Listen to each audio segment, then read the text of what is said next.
up, guys? Welcome back to Private Lesson episode 24. This week's episode working with Daniel, Ryan, and Jay in just a right-hand turn, a tomahawk, and then going into an uphill. So discussing kind of putting the weight into the legs rather than into the butt. Jay had a pretty good crash. Didn't get hurt, luckily.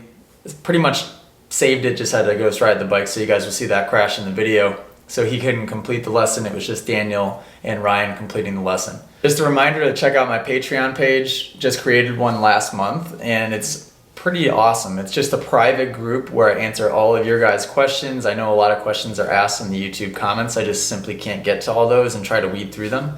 But the Patreon page is a private group where we go back and forth as a little community and I can help all you guys out. So it's only $2 a month. Click the link below and subscribe to that.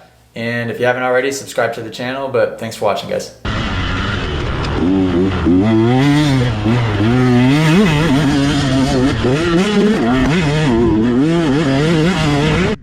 We don't want to have our vision too far ahead and lock onto a point. Our vision should always be constantly moving. So if we're here, it's not like our heads are looking halfway up the hill, because then your bike would skip out on 3/4 of the stuff before you get there. Your eyes are here, but then by the time you're here, your eyes are there.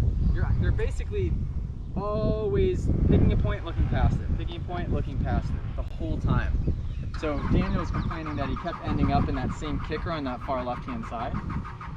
That could be just from not looking far enough ahead. And then once you get to it, your eyes lock onto it and you're like, oh crap, I don't want to go to that kicker, let's try to get to the left of it. But you're still looking at that kicker. Yeah. So your bike's just gonna go right into it. Jay and Daniel, all three of you for that matter, look at where your lines are coming from exiting that top turn coming into this. So you're limiting options because you're going so far to rider's right coming in, so you don't really have many options on your exit. That's what I mean by take the time up top so you can get back to rider's left coming in.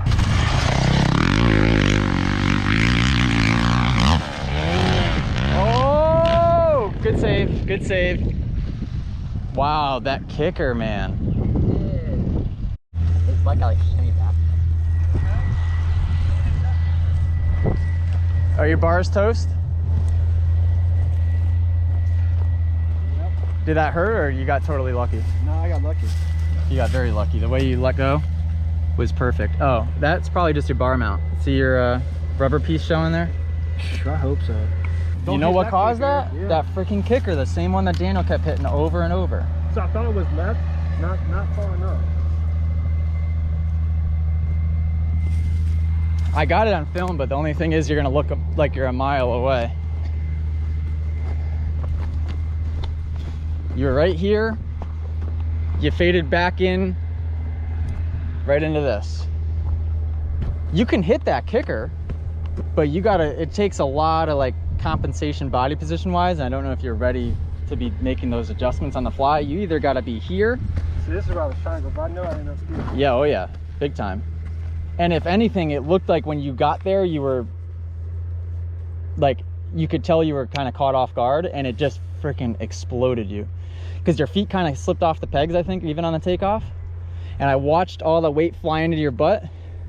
You rode a nose wheelie, which good thing you saved that. Although I think by the time you fell doing that, you would have probably just been fine.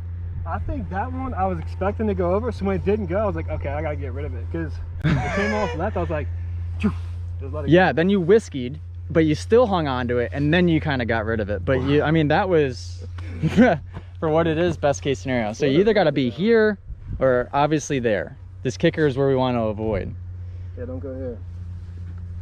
And I know this looks like you're going to jump off the track from that angle, but you're not. See, you know what? I was trying to aim for, so I got confused here. I should have been even right here. And again, that comes with looking up a little bit further and being more confident with where you are. That shouldn't sneak up on you like that. You at this point in the track, being right here, you should have total control. And if anything, what I would do is if I, for some reason, slid out or wasn't able to get to that left, like how I had intended, I would make a last second correction to get back right. Like I'm gonna just throw Daniel's helmet on and just demonstrate.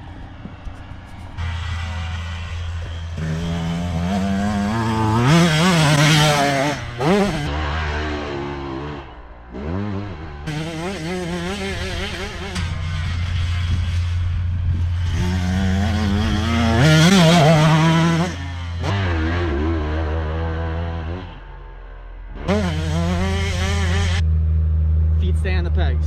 That's number one. So I can allow that weight to go into my foot pegs and not into my butt. So even when I sit here, most of that weight's in my feet. What that allows is, so when I do hit the bumps, if this is my butt and this is the seat, I'm allowing that seat to drop out from under my butt and then meet my butt again. That keeps the weight in my legs, not in my arms. Again, if your weight's in your butt, you're gonna get shimmied to the rear and you're just gonna be death gripping with your arms.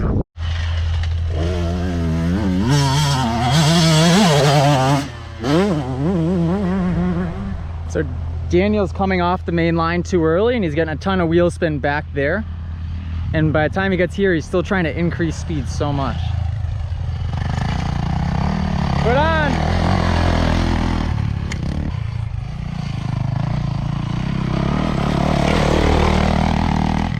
Not bad.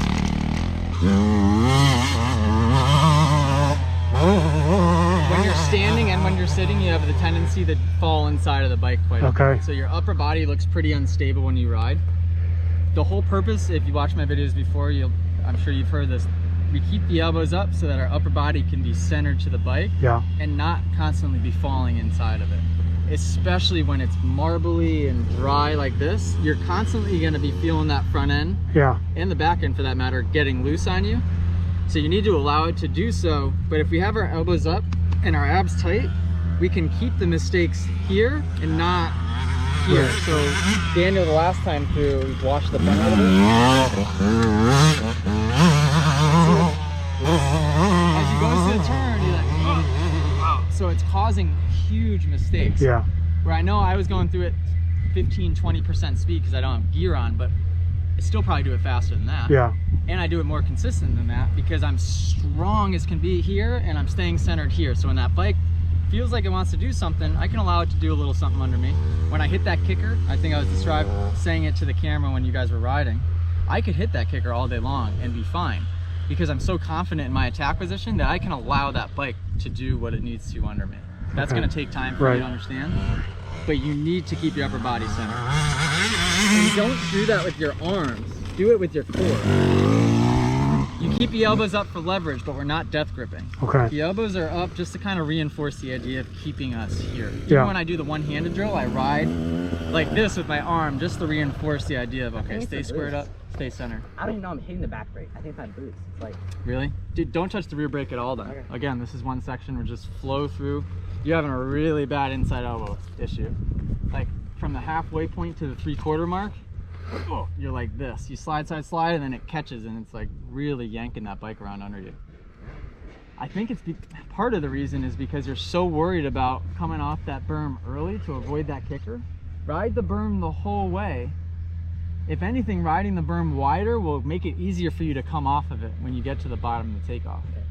That's one thing you're doing a good job of, is you are flowing through, you're entering kind of where you should, you're riding that far left-hand line. There's not any stop and go happening. So that is making your life a lot easier. And when you get to the jump face, you just simply, and going slower, obviously you have more time to react, but you're able to just kind of go around the kicker. The one time you did hit it, you've soaked it up pretty well. The reason it becomes dangerous for guys like Daniel and for Jay and then Phil, the older dude that just hit it, he got kicked pretty bad too, is because you guys are relying on a lot of last second speed. Even though you're not trying to, you're fighting for momentum coming out of the turn, where even on your bike, I carry enough speed through the turn where I'm pretty much up to speed by the time I get to the bottom of that takeoff. So that means the bike's gonna be less reactive when I do hit the kicker. That's probably why I didn't react too much to you, because you're not worried about speed right now. You're just keeping it, was that second gear? Yeah. Your second gear, like, you know, mid throttle, the bike's not under too much load and you're just consistent in those RPMs. So that bike is less reactive under you, which is good. Just do a few passes with both feet on. Okay. Whether you're in deep ruts or riding a dry track like this that's just marbly underneath you and loose, I want you to get confident. Okay. Not, because your foot's just doing this. Yeah. And then it comes, like, it's not high up at all. It's just kind of like that insurance policy down by the ground for no reason. Yours, same thing. Your foot's just kind of out there for no real reason.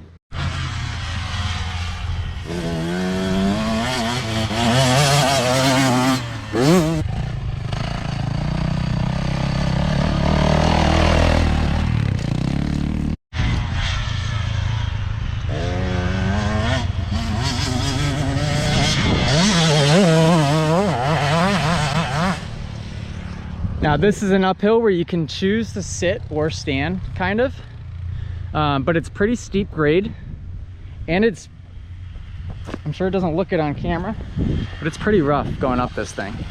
So what Daniel does is kind of the technique I utilize, which is you land sitting down, and you need to be very particular with where you land and where you sit. It's nice and smooth here, so he can get away with landing and sitting down for about 10 feet.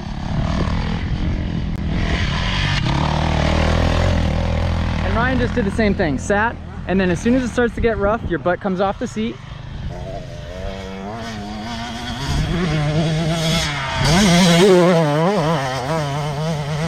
And the cool thing about that is you can get most of your forward acceleration when you land sitting down, get that burst of RPMs, go from 30 miles an hour to 40 miles an hour, and then stand. So once you stand, you're not trying to fight to get any more speed going.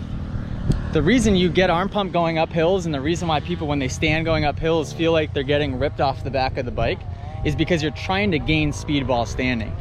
If you have good speed out of the turn and then you gain that last little bit by having that burst here, all that is maintaining.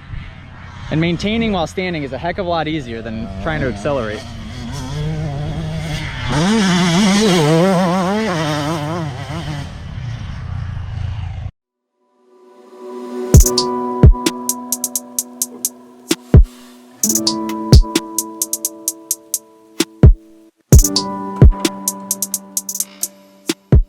You